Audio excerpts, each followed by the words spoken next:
നമ്മുടെ ശരീരം ഒരു ക്രോണിക് സ്ട്രെസ്സിലാണ് അല്ലെങ്കിൽ നല്ലൊരു സമ്മർദ്ദത്തിലാണെന്നുള്ളതിൻ്റെ 6 പ്രധാനപ്പെട്ട സിംറ്റംസ് എന്താണെന്ന് നോക്കാം. അതിൽ ഒന്ന് neck pain, body pain, headache തുടങ്ങിയിട്ടുള്ളതാണ്. നമ്മുടെ ശരീരത്തിൽ ഒരു ക്രോണിക് സ്ട്രെസ് ഉണ്ടെങ്കിൽ, നമ്മുടെ ശരീരം ഒരു ഫൈറ്റ് ഓർ ഫ്ലൈറ്റ് മോഡിലാണെങ്കിൽ ശരീരം അതിനെ സ്വാഭാവികമായിട്ട് അതിജീവിക്കാനായിട്ട് നമ്മളുടെ പേശികൾക്ക് അസാധാരണമായിട്ടുള്ളൊരു ബലം കൊടുക്കാറുണ്ട്. ഒരു പക്ഷേ ഒരു ക്രോണിക് സ്ട്രെസ്സിലാണെന്നുണ്ടെങ്കിൽ ഇതുകൊണ്ട് എത്തിക്കുന്നത് എത്ര കൺസൾട്ട് ചെയ്തിട്ടും എത്ര ഫിസിയോതെറാപ്പിസ്റ്റിനെയോ ഓർത്തോപീഡീഷ്യനെയോ കണ്ടാൽ പോലും മാറാത്ത ശരീരവേദനകളായിരിക്കും. രണ്ടാമത്തെ പ്രധാനപ്പെട്ട ലക്ഷണം ഗട്ട് ഇഷ്യൂസാണ്. ഒരുപക്ഷെ നിങ്ങൾക്കൊരു ഡയറിയ, ബ്ലോട്ടിങ്, കോൺസ്റ്റിപ്പേഷൻ തുടങ്ങിയിട്ടുള്ള പല ലക്ഷണങ്ങൾ കാണിക്കുന്നുണ്ടെങ്കിൽ നമ്മൾ സാധാരണ ചിന്തിക്കുന്നത് നമ്മൾ കഴിച്ച ഭക്ഷണത്തിലോ അല്ലെങ്കിൽ നമ്മുടെ ദഹനത്തിനോ എന്തോ തകരാറുണ്ടെന്നുള്ളതാണ്. പക്ഷേ നമ്മളുടെ ബ്രെയിനും ഗട്ടും തമ്മിലുള്ള കണക്ഷൻ വളരെ സ്ട്രോങ് ആണ്. അതുകൊണ്ട് പലപ്പോഴും ഒരു ക്രോണിക് സ്ട്രെസ്സ് കൂടുതൽ ആൾക്കാരിൽ ഉണ്ടാക്കുന്നത് നേരിട്ടായിട്ടുള്ള ഗട്ട് റിലേറ്റഡ് ഇഷ്യൂസാണ്. 3, പല ആൾക്കാർക്കും എക്സ്പീരിയൻസ് ചെയ്യുന്നത് പാൽപിറ്റേഷൻസ് ആണ്. അതായത് നമ്മളുടെ ഹാർട്ട് ബീറ്റ് റേസ്ഡ് ആവും. ഒരുപക്ഷെ നമുക്ക് ഭയം തോന്നുന്ന രീതിയിൽ ഹൃദയമിടിപ്പ് കൂടിയേക്കാം.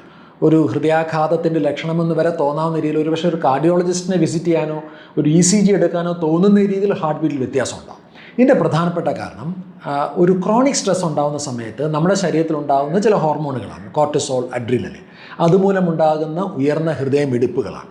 അതിൻ്റെ ഒരുപക്ഷെ പ്രധാനപ്പെട്ട കാരണം സ്ട്രെസ്സ് തന്നെയാണ്. മറ്റൊന്ന് നമ്മുടെ സ്കിന്നിലുണ്ടാകുന്ന ഇഷ്യൂസാണ്.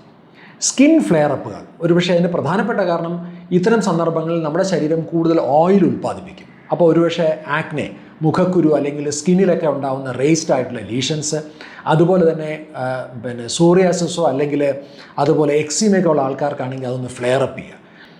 മറ്റൊരു പ്രധാനപ്പെട്ട വിഷയം ബ്രെയിൻ ഫോഗിങ് ആണ്.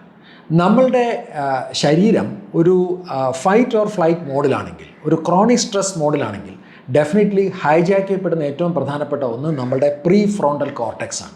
അതുകൊണ്ട് തന്നെ കോൺസെൻട്രേഷൻ, കോംപ്രിഹെൻഷൻ, അതുപോലെ തന്നെ അറ്റൻഷൻ, ക്രിയേറ്റീവായിട്ടുള്ള തിങ്കിങ് തുടങ്ങിയിട്ടുള്ള കാര്യങ്ങൾക്കൊന്നും ചിലപ്പോൾ ഒരുപക്ഷെ നമുക്ക് കഴിയാതെ വന്നേക്കാം.